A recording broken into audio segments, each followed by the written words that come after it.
अस्सलाम वालेकुम फ्रेंड्स, कैसे हैं आप सब। आज की जो वीडियो है उसमें आप लोगों को वेलकम कहता हूं। दोस्तों, आज की वीडियो बहुत इंटरेस्टिंग होने वाली है। जो आजकल थ्रेड चला हुआ कोरोना वायरस का, जिससे लाखों लोग जो हैं वो मौत के मुंह में जा चुके हैं और इन फ्यूचर भी जाने वाले हैं। दोस्तों, आप लोगों से गुजारिश करता हूँ, काइंडली अपने घरों में रहें, घरों में रहें और इससे परहेज़ करें कोरोना वायरस से, क्योंकि जो कोरोना वायरस का इलाज है वो अभी नहीं आया। सब अफवाहें हैं कि इलाज आ चुका है, लेकिन नहीं आया इलाज। आप परहेज़ करें, जितना हो सकता है अपने घरों में रहें और किसी से हैंड शेक ना करें और अपने हाथों को साबुन से ज़्यादा धोएं और फेस को भी ज़्यादा से ज़्यादा धोएं। दोस्तों, जो आज की वीडियो है उसका बनाने का मकसद है कि आप लोगों को पता चल जाए कि कोरोना वायरस के कितने पेशेंट्स हो चुके हैं दुनिया में, और हर कंट्री में कितने कितने पेशेंट्स हैं और कितने रिकवर हो चुके हैं और कितने डेथ हो चुकी है। आप लोगों को सारी इस वीडियो में एक ऐसी वेबसाइट बताऊंगा जिसमें सारी की सारी डिटेल आप लोगों को पता चल जाएगी। चलें अपनी वीडियो को करते हैं शुरू।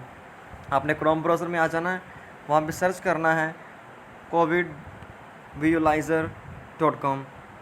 आ गया मेरे, तो मैं आपको लिंक में डिस्क्रिप्शन में जो वो लिंक दे दूंगा, आप वहाँ से बाय वन क्लिक इसको ओपन कर सकते हैं। मैं सर्च आउट करता हूँ इसको। ये देखो दोस्तों, सर्च हो रही है। यहाँ पे एक मैप शो होगा आप लोगों को।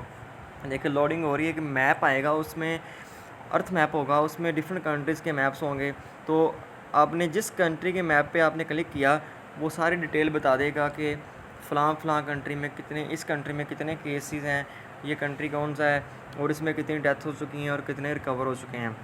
ये थोड़ी लोडिंग लेती है, इंटरनेट थोड़ा स्लो है, इसलिए काइंडली वेट कीजिए। ये अभी बस ओपन होने वाला है। तो इंतहाई किसी ने इंटरेस्टिंग एप्लीकेशन बनाई है और बहुत इन्फॉर्मेटिव है। आप लोग इससे जुड़े रहें और डेली चेक किया करें कि कितने केसेस हो चुके हैं। ये देखें, अभी पाकिस्तान पे चलता हूँ मैं, पाकिस्तान पे क्लिक करता हूँ। ये देखो पाकिस्तान में कितने केसेस हो चुके हैं। ये देखें 7,638 टोटल केसेस हो चुके हैं। अभी हम चाइना का चेक कर लेते हैं। चाइना हमारा साथ है, इस तरफ है, तो चाइना में केसेस कम हो चुके हैं, उन्होंने काफ़ी रिकवर किए हैं। देखो 77,000 प्लस उन्होंने रिकवर केस किए हैं। दोस्तों, इंतहाई इंटरेस्टिंग वेबसाइट है ये। तो मैं इसका लिंक जो है वो डिस्क्रिप्शन में दे रहा हूँ, आप जाएँ और बाय वन क्लिक इसको ओपन करें और इन्फॉर्मेशन हासिल करेंगे कितने केसेस हो चुके हैं किस कंट्री में। तो दोस्तों, अगर वीडियो आपको अच्छी लगी है तो इसको लाइक करें, कमेंट करें और शेयर करें और मेरी आने वाली वीडियो का वेट करें। तब तक के लिए अपने होस्ट मुदस्सर यासिन को दीजिए इजाज़त। अल्लाह हाफ़िज़।